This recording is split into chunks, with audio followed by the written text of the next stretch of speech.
Okay, so today, guys, we'll be talking about how you can build KPI cards with map layers.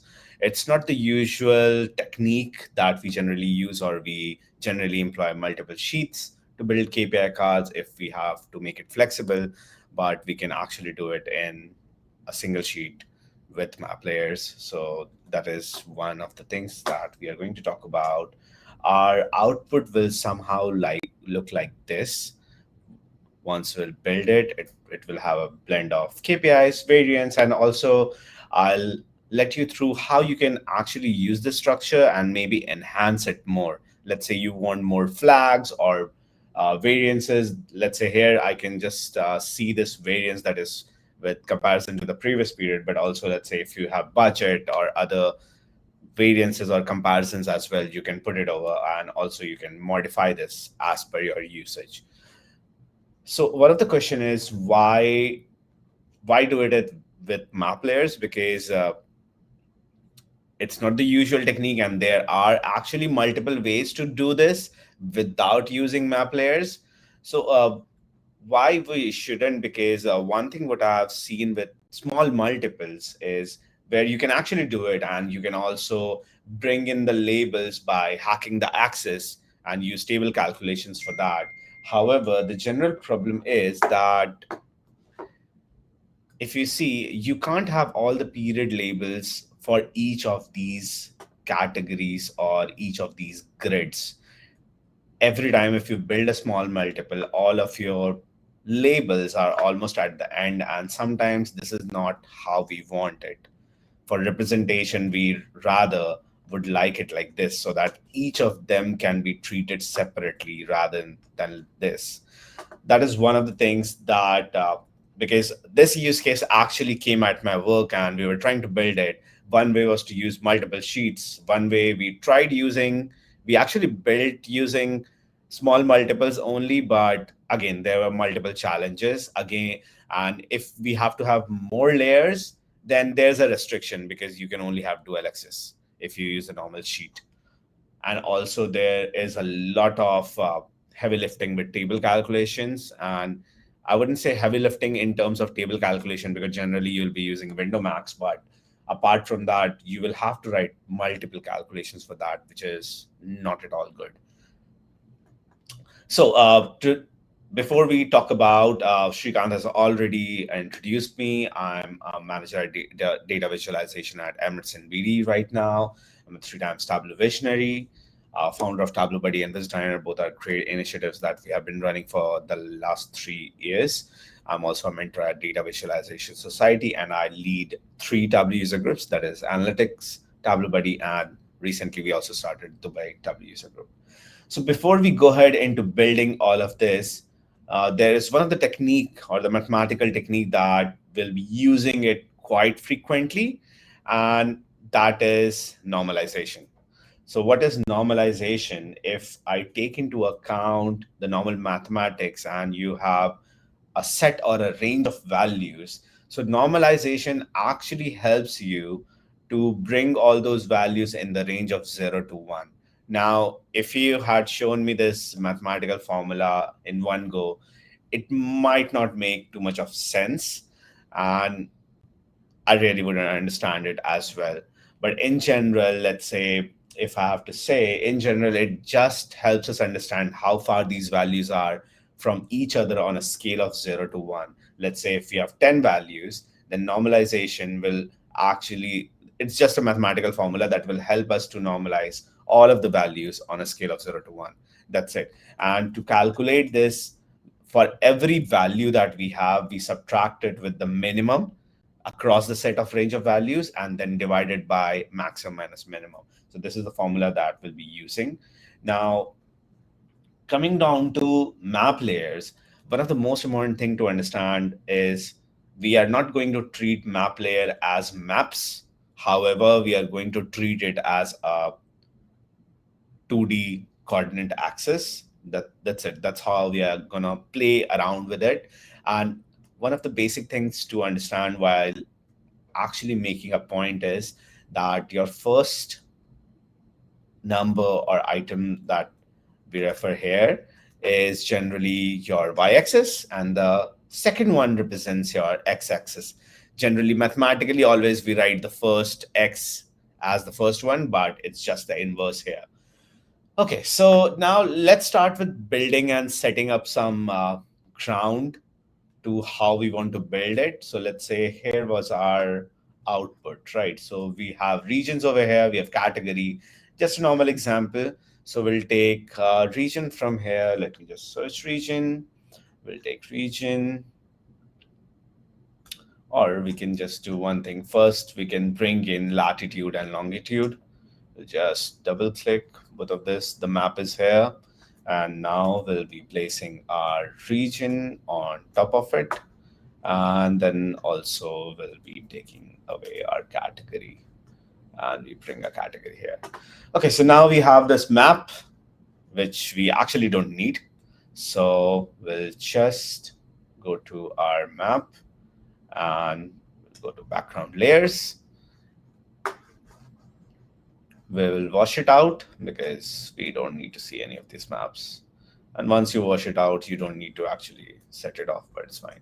Also, I'll just remove these map options, but for now we can keep it. Okay, so to set the structure, we also need to define what we are going to use in the coordinates, because if we use the whole map, there can be an extent to whatever we can use. But to make it easier and to actually build KPI cards, we'll actually restrict it. So I have 4 calculations I use as base coordinates. So first one is, let's say if I open this, it's just make point 0, 0. So I'm using 0, 0 point. So I'm going to take this now, place it over here. Okay, now I have my first point. Now I'm going to take my top left, which is nothing but, also these numbers, you can play around with other numbers, but I'm using these numbers because with all the experiments that I've done, this quite worked. So I'm just reusing those numbers, and to set a standard template, I'm again going to put this number. So now I have this. If you see this top left, so it is 7, that is your y-axis, and 0 again. So I'll hit OK. I'll bring my width. Width is nothing but your endpoint towards the right. So again, your y is 0, and this is 12. We are using 12 as our point. We'll place this over here as well, and then we have top right. Actually, don't need top right, but we're going to use it. So I'll have my top right as well.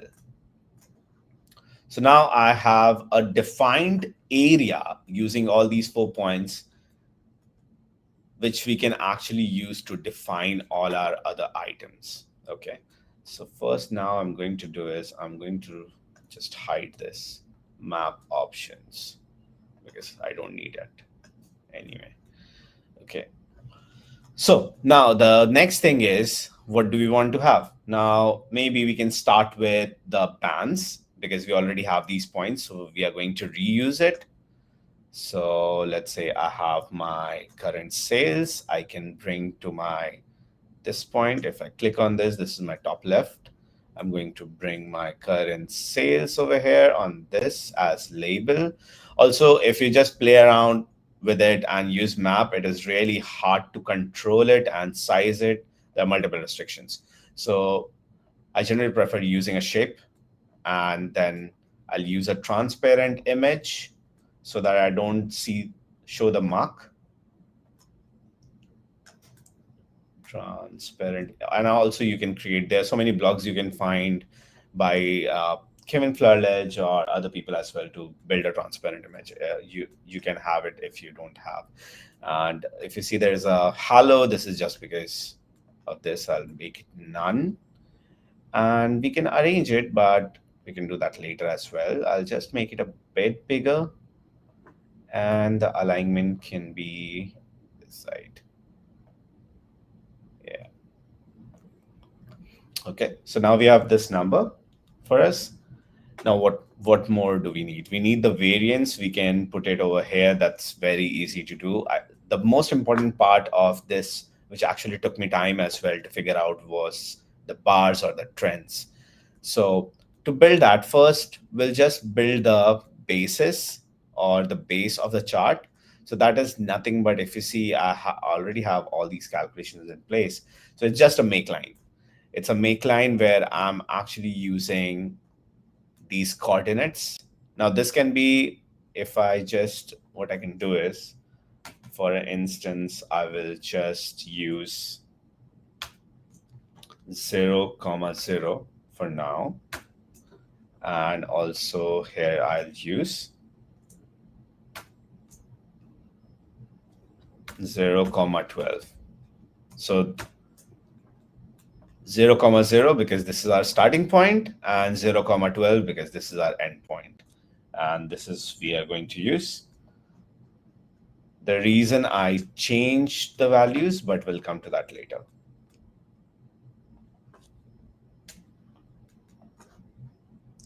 Okay, so now I'm going to bring it over here, and we have the line. We have the base, which we are going to use as an axis, actually. And now we can actually hide these points or even remove it. It's just for the sake, because I wanted to show you that you need to first restrict it so that you know where all your points are or what is the region you are going to use. But now we can hide it. So let's say I can hide this width. I can hide my origin as well. Also, I don't want anyone to hover over, because this is going to be an axis. If I need it, then I can, but otherwise I don't need it at all. Also, I'm going to make it thinner. I'm going to change its color to a bit gray. I think a bit darker. And I'm going to choose one selection from here and say disable selection. Once I do that, I can't select it. I can't click on it. And that is what I want. So now we have all these in place. Now, the second thing is that now we need to define all these points for our bar graphs, right? So I have this preparation sheet for you, which I've just made, for instance, to understand how this is all working. So maybe we can start from here with a blank one. I'll have region. I'll bring over the region. Then I can bring over category. Okay. So now we have this. We have region, category. That's fine. And now we'll bring a period. Period is order date over here. We are going to bring it this one, and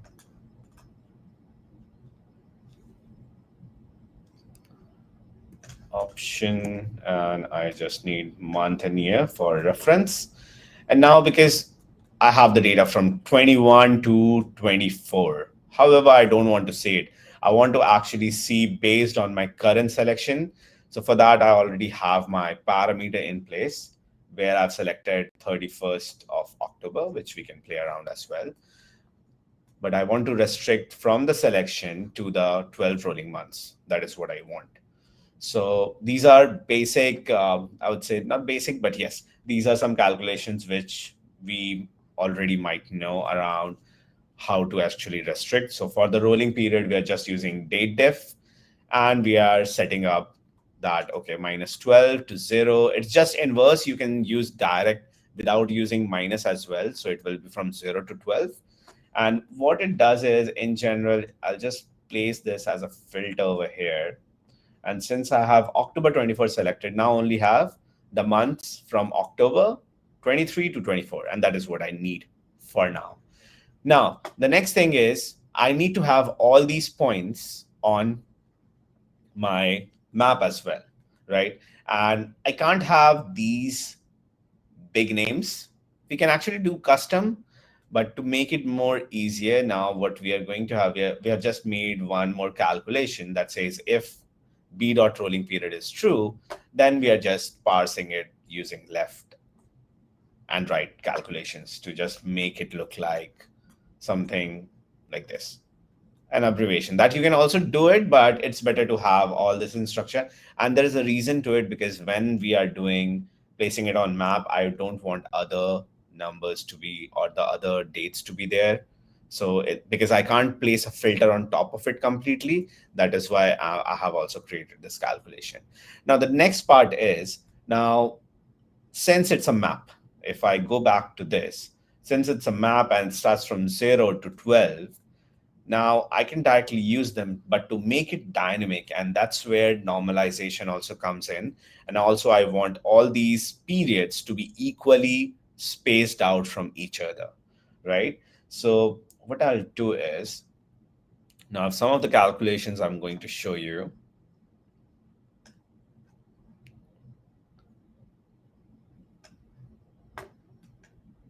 So this is my sort.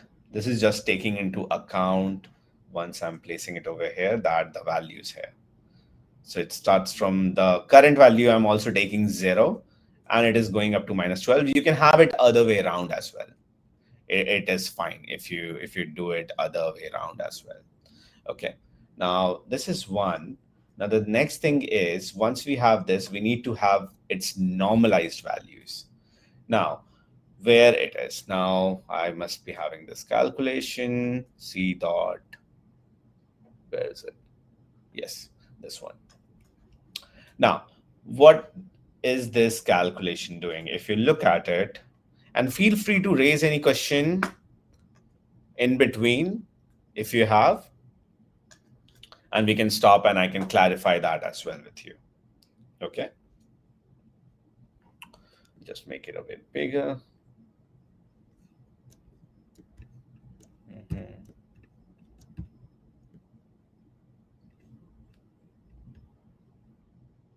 If you can see it clearly.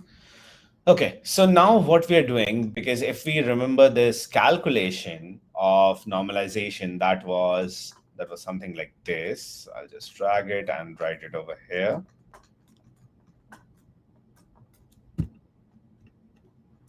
So if we see this calculation, first we are taking the x value. Okay, so what is our x? Because this calculation I've already made and I wanted a dimension with some name that I'm going to reuse as well. So I'm using this as fixed, and then I am also using the custom date period sort. So it's just a normal calculation to say that, okay, this is my current value based on whatever the period will be. And since it is actually consistent for all the categories, I don't need to bring in other dimensions. Now, the next thing is I need to subtract it with the minimum. So then I'm also using a fixed LOD to find the minimum in all of this. And then I'm dividing it with maximum and by minimum. So using the same normalization formula. And then I'm just multiplying it with my end coordinate minus start coordinate. Why? Because the moment you use this calculation, if I use this calculation and place it over here, what is going to happen is you will see some values like this. Now, as we just discussed, once we normalize any of these values, the highest value will be 1, while the lowest will be always 0. So it is already normalized, right? But I can't use this because if I use these values directly on my map, it is just from 0 to 1. And based on my flexibility, I want it from 0 to 12. And that's why this multiplication factor is coming into picture. Now, if you will see, if once I put this here, I will actually get all my values from 0 to 12. Now, you might say that also we might have got from this, but why we are doing all this heavy lifting? Because let's say I need to change these coordinates, right? So let's say if I change this coordinate and I'll apply, then my values change. Then it is not equal to it. So it's been done in a way so that it can be dynamic, it can suit your needs, and it can work accordingly. Okay, so I'm going to change it back to this. Okay, so now we already have this thing. Now we have this C dot bar period. Now using that, we'll create our period labels. Okay, so now this is our make point for period labels. We are going to go back to the sheet. And this is just using 0, comma, c dot bar period, which is our normalized value for all the periods. I'm going to use this place over here. I can see all these points, but I can't use them because I need to also have this on detail, my dates. Now I have all my dates into the picture. So I have my points now. Now, if I, let's say I want to place my labels now, I can place them. It won't work very well, but based on your sheet, I'll just grab it, and also I'll change this to shapes. Just remember, wherever there's text, I will highly recommend to use shapes rather than maps because it's just hard to control them. Which, and then also I'll remove this hello, change this size, and keep it to 8 as well. I'll just make it 6 so that we can fit everything right now in the sheet. So now we have all of this. Maybe bear with me because I'm very finicky about especially colors and formatting. So I will just do that here. Okay. So now we have our points. We have made our access labels, and that also changes. So let's say if you select any other month, this will change. So it is already dynamic. So it works, and it is also, it is as per what you wanted. Now, the second part is to build our bars, and that is actually the most critical part as well.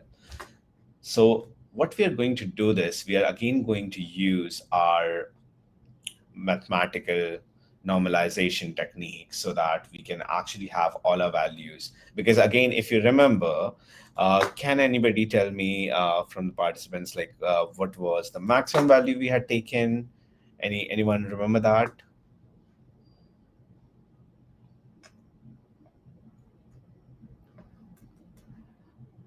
It's fine. So that was 7 actually. So now what we are going to do this is, now we are going to start progressing towards our map or the bars basically. So I'll go back again to the sheet. Now I'm going to bring my sales value here. Okay. So let's say, and why I'm building this in sheet for you first, so that it can be easily, you can understand how it is working and how we are using it, right? And so we have the sales over here, but we need our normalized sales. So now what we are going to do is, first, we are going to have one LOD calculation that will just pick up the value as per the combination. So what is there for a combination? We have in the view, we have, if we go back again to this view, we have region, category, and these dimensions. So we need to create our LODs so that we can have unique values for this combination. So that is why we are using L dot map period, region, and category. And then we are summing up the sales, and we are using this B dot rolling period. Okay, so now I'm going back here. I'm going to place this over here, again, make it district. And now if you see, these values should be equal. My sales and my fixed LOD for this bar amount should be equal actually. And that is what it is. So it is good. Now the next part is, we need to again calculate the minimum. So we use the same LOD because now we are going to have the same scale. Because if we just place the bars and map it out, we won't get the same scale, and that is wrong. So we need to find the minimum out of all the values in the view itself. So this, on top of this LOD, we are taking the minimum, and then again we are using fixed to get the minimum value out of all the values here. So now if I place this right now, where is my calculation? Discrete. And I get my, this is my maximum basically. Yeah. This is my max. So same calculation. If I show you the max calculation, it just changes to max, nothing else. It's just about across all these points, I'm taking the maximum using my LOD so that I can get the maximum point. So I've got my maximum point. If I place this minimum for you, then I'll get something like this over here. That is 29. So I've got my maximum, minimum, as well as my current values. So I just need to do a simple normalization right now. So now what I'll do is I'll use my C bar amount, subtract it with minimum, and then again divide by maximum minus minimum. And then we are multiplying it with the bar and coordinate. You can use two values as well, but since we are starting from zero, we can just have a single value. And for now, we're keeping this value as 6 because our highest point was at 7. So we will use it at 6. Okay, so now we have these values as well. Now the last thing is to build the map bars, right?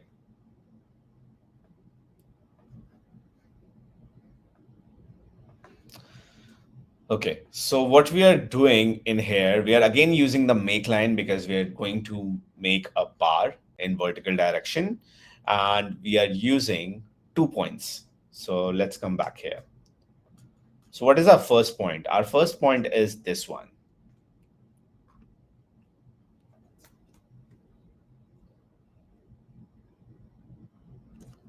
Right? So our first point is over here on the axis.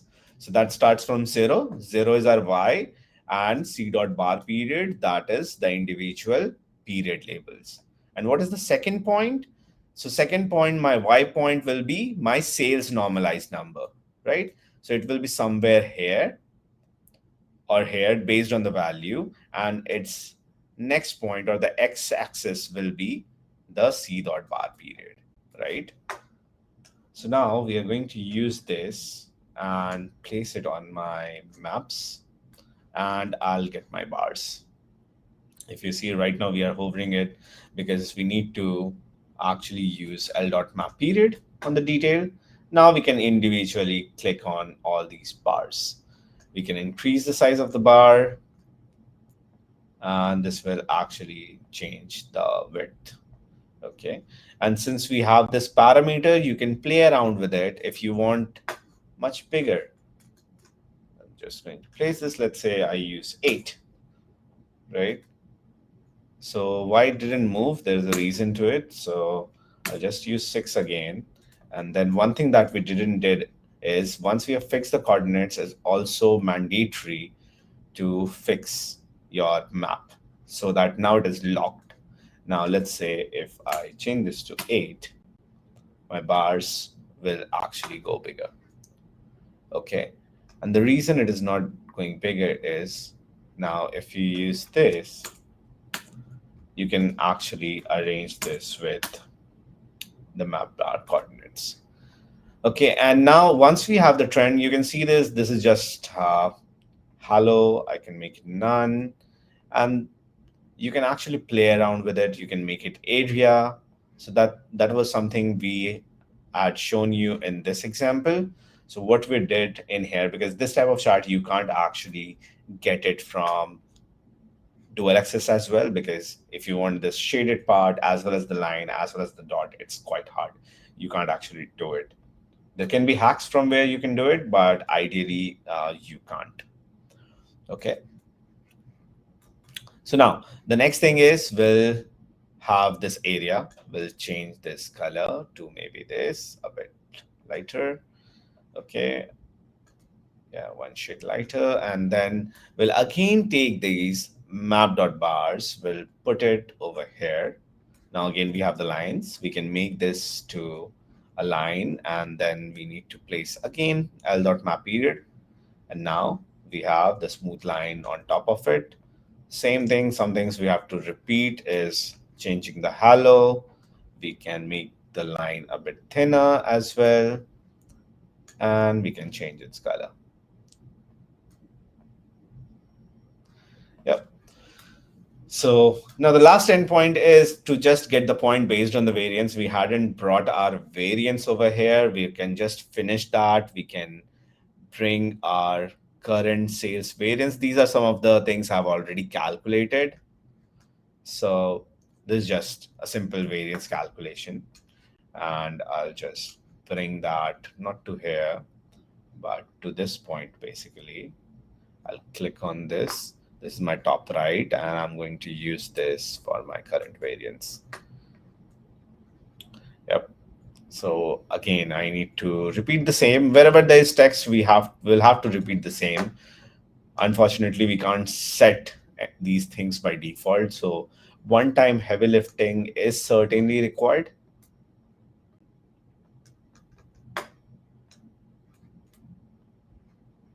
Okay, and we also need to remove the hello. And we can format it as per whatever you need. I generally use arrows. I'll just make it percentage for now. Okay, we'll just keep it. We can always like play around with it and make it more better, like we have over here in the output with the colors and everything, right? Now, the last point is to bring these coordinates. Coordinates are already here to bring this last dot. So what we have done, we are reusing the calculation, but again, we have just made a point where we are saying that where the custom date period sort is 0. And if you remember in our sheet, 0 is always our current value. Then only build that map dot bars. That is something that we are reusing here. So I again take this, place it over here, and this time I'm going to change this to a circle. And we will get our circle, and you can use this color on top of it, which you can actually edit, and just to make it more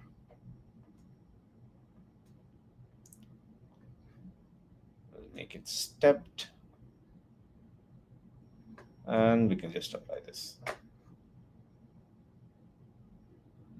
Something is off.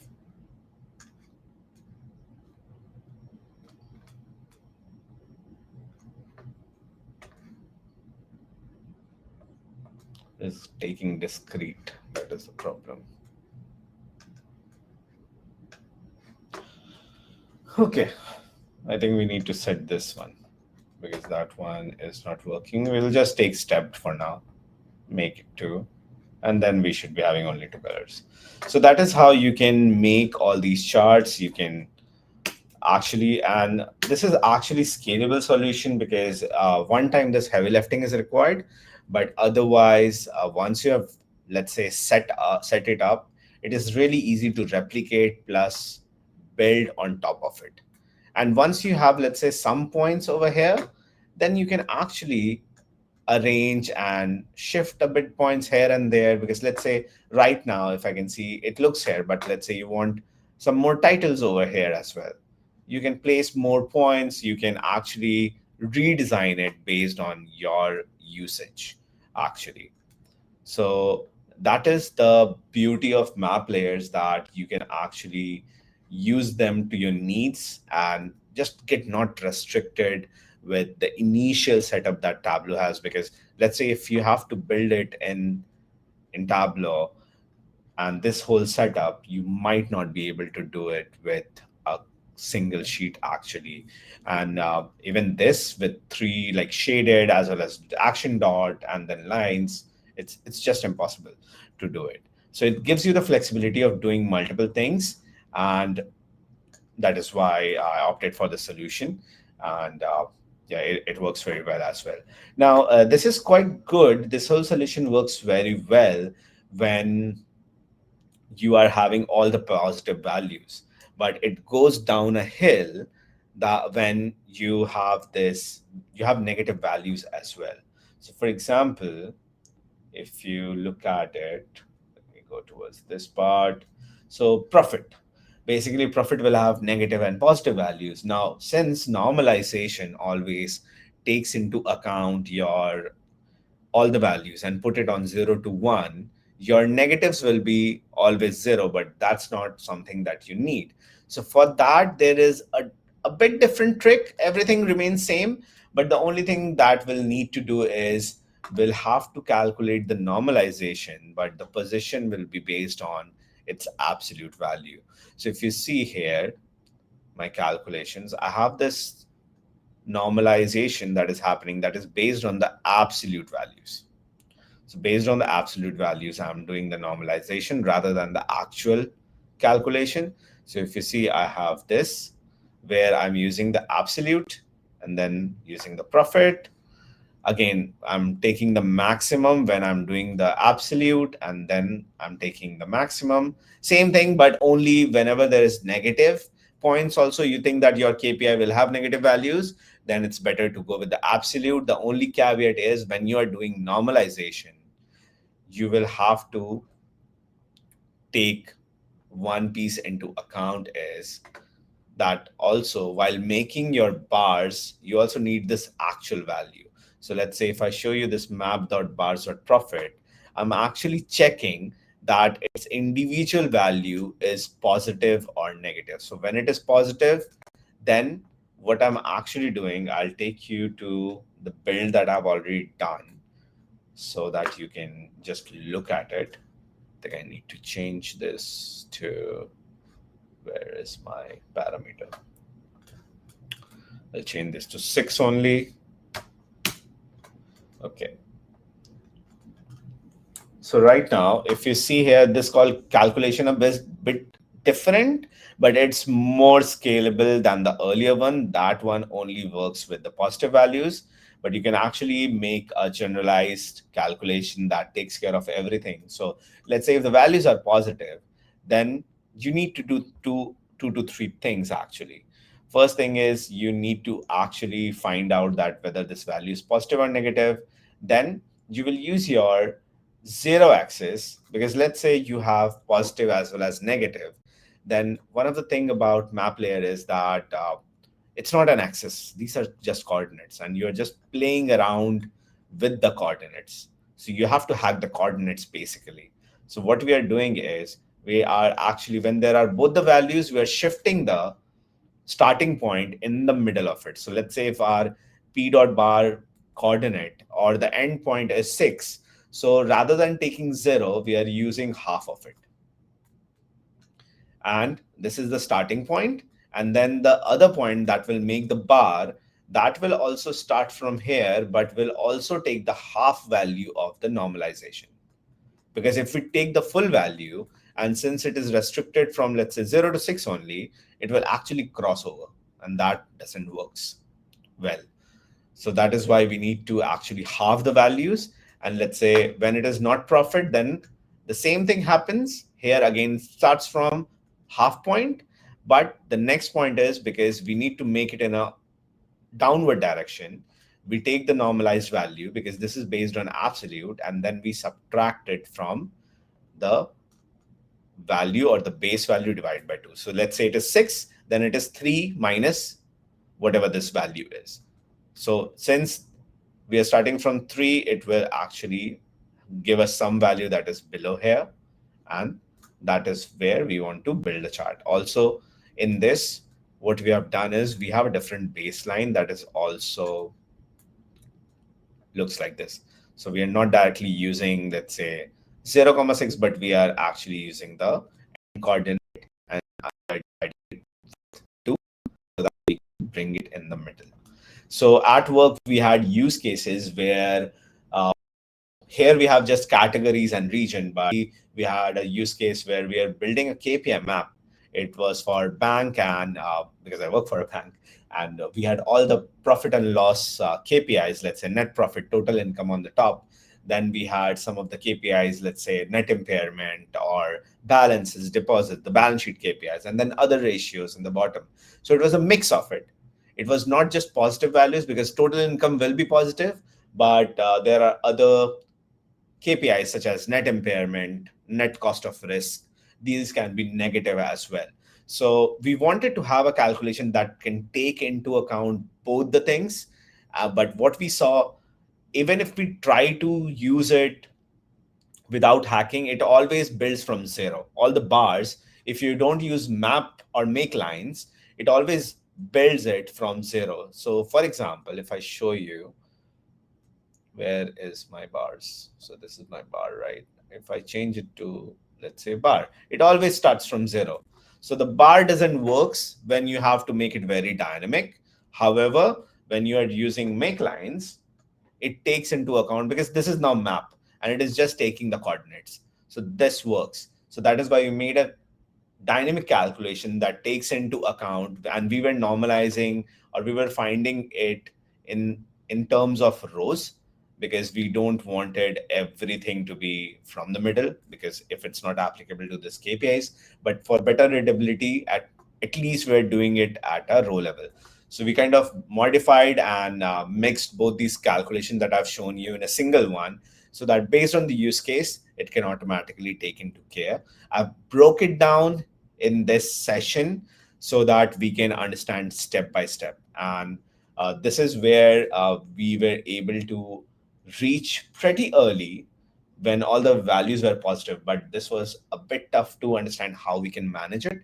But then I was able to crack it. And this is now a very replicative solution that you can use everywhere for any type of KPI cards, for whatever value you have. This whole workbook is also available on Tableau Public, and you can download it, see through the calculations, and let me know if you have any questions. Yes, Bala, the workbook is there, already published on Tableau Public. So we'll share that link with you as well. And thank you so much. That was all from me. If you have any questions, please let me know. Yeah, please use the chat here. That was a wonderful session, Prem. Thank you so much. Yeah. I would have doing the same thing by ending up with multiple sheets for sure. And this is a cool trick. Yeah, well, we had the same problem, and banks, right? Like they want everything very performance efficient, everything has to be super fast. So it wasn't just working out with all the designs that we had developed. So it took us some time, because I did this session earlier as well, and this was one of the questions, that how much time did it took. So I would say it is this whole solution is the hard work of a maybe month or more than a month to I figure understand out that. different iterations, that whether it will work for other scenarios. It failed many times, and then finally, with this trick to handle negative values as well, it was finally a complete solution. Okay. How is the performance when there is a huge data like 1 million or 2 million rows? So if you're aggregating it at Tableau level, so that can be, let's say, still I can say if it is this view, it can be up to 10 seconds. We had this expectation of around 5 seconds. Mhm. So actually, we are aggregating most of the values in the backend. Oh, okay. Okay. Yeah, that's another way to improve the performance. Yes. I Right. Because remember otherwise that it we will are be not. really hard. Oh, okay. Okay. And one good thing is that we are not using any table calculations here. That also keeps the performance better. Right. Also, very minimal LODs, so that doesn't harm much. Mhm. True. True. Agreed. Yeah. If you have any questions, please use the chat. We have 6 more minutes. And I have used one before, but yeah, put it on in. Yeah, Prem just shared the link of workbook also. Okay, I I'll think start we don't have talking. any questions. Yeah.